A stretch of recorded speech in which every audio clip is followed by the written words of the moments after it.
Hey guys, Brian delivers you the goods here. I'm returning to you for a album review that I got a chance to check out. I did promise someone I'd review this album because he asked me like a couple hours ago if I was going to review this album, which it was going to happen for asking Alexandria where do we go from here.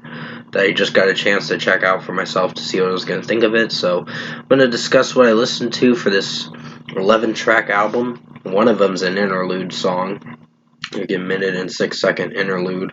So I'm gonna let you know my thoughts on this album as a whole. So let's dive into this album review. And sorry about my tiredness. I had to wake up so early this morning just to go to work, and I am drained because I feel like taking a nap.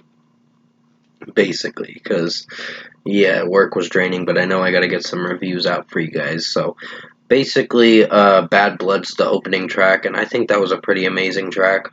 I mean, some of the electronic work is alright, but the overall execution of the track with how Danny Worsnop's vocals are sounding is pretty strong, and I really like his vocals, and the drum work is excellent, and guitar work too, so really digging this whole song as a whole, so 5 out of 5. Things Could Be Different is a pretty strong track in my opinion. Like the progression in the song with the drum work, and Danny Worsnop's vocals are pretty amazing in this track, so 5 out of 5.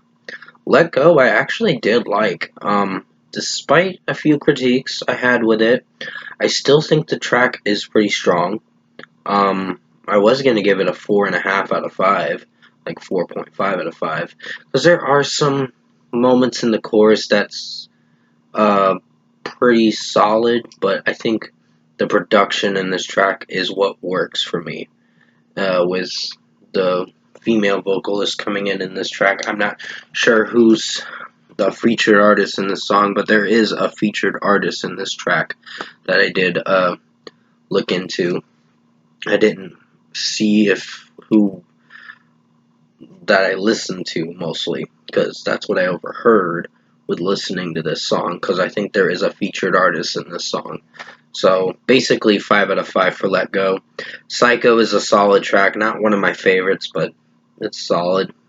I just think some of the way the chorus comes out, it sounds slightly cheesy, but I think in its own way, Danny Worsnop's vocals are pretty good, and this whole song is not bad, so 4.5 out of 5.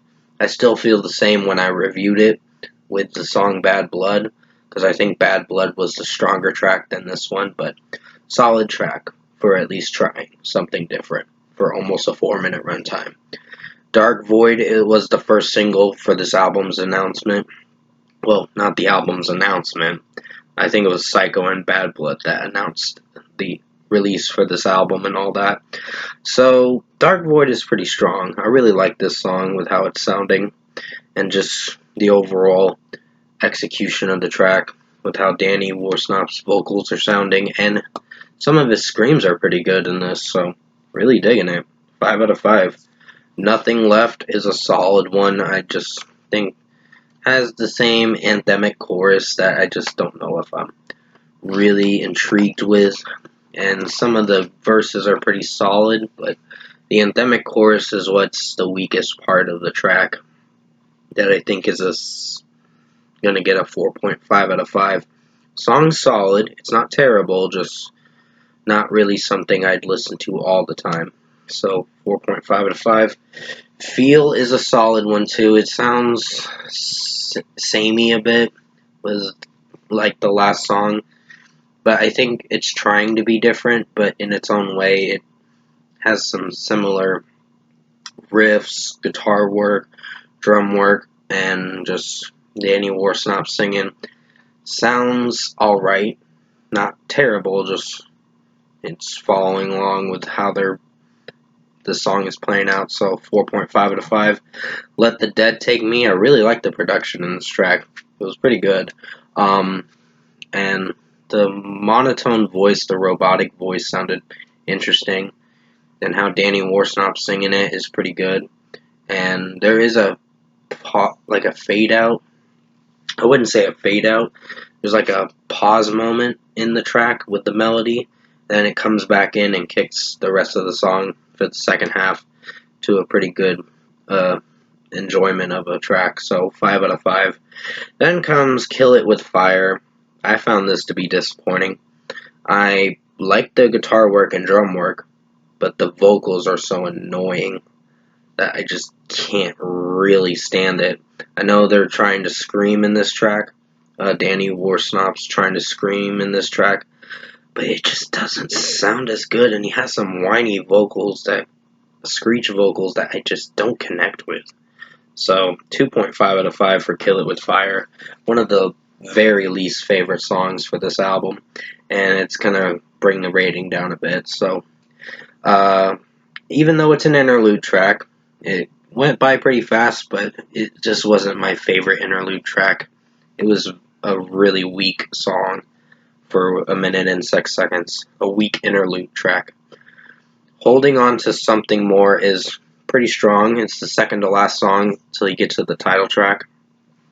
And I think it's pretty strong for what it went for, because Danny Warsnop's vocals and the progression with the drum work and guitar work sounds pretty good, so I'm really digging that about the track. 5 out of 5. And finally, we get to the last song, which is the title track, Where Do We Go From Here? Really nice acoustic work in this song. I really like how Bruce's acoustic guitar work is sounding. I believe that's what his name is, the guitarist. Or Ben Bruce or something like that. I can't remember if I'm mentioning his name right. Let me know in the comment section below, because he's a good guitar player for sure. But Danny Warsnop really took over this track in the best way possible with his really broken down vocals, with his monotone vocals for a little bit, but it sounded really good in a good way. So 5 out of 5. Overall, production, mixing, and execution wise, I think Asking Alexandria, Where Do We Go From Here, is a little weaker than the last one. See What's on the Inside was actually a good album. This one I would say is decent. And the reason why I say it's decent is because there are some strong tracks on this album. My biggest gripe with this album is the 9th song on the album. That kinda was unnecessary for it. They could have tried something else for the 9th song. Made it interesting, but they went along with that terrible ass interlude track that I just can't fucking stand. So, pretty much, if I were to give Asking Alexandria Where Do We Go From Here a score, I'm gonna give it a 7 out of 10. It's decent. That's my only problem. It's just the Kill It With Fire song really ruined the album's reception. And I'm only being nice enough to give it a 7. I would give it a 7.5, but I just feel a 7 would be a solid rating for this album. A fair rating. Even though there are some strong tracks and solid ones and a disappointing one, unfortunately. I just think overall the production in this album has its hits and misses, but with how Danny Warsnop's singing and his scream vocals are sounding pretty good from time to time. But I wouldn't recommend checking out Kill It With Fire. That you can get by that track pretty fast, but the problem with that song is the vocals. I just can't stand the vocals. Even though I like screamo stuff, it sounded like terrible screamo stuff. So with that being said, guys, 7 out of 10 for Asking Alexandria, Where Do We Go From Here? Thank you guys for watching.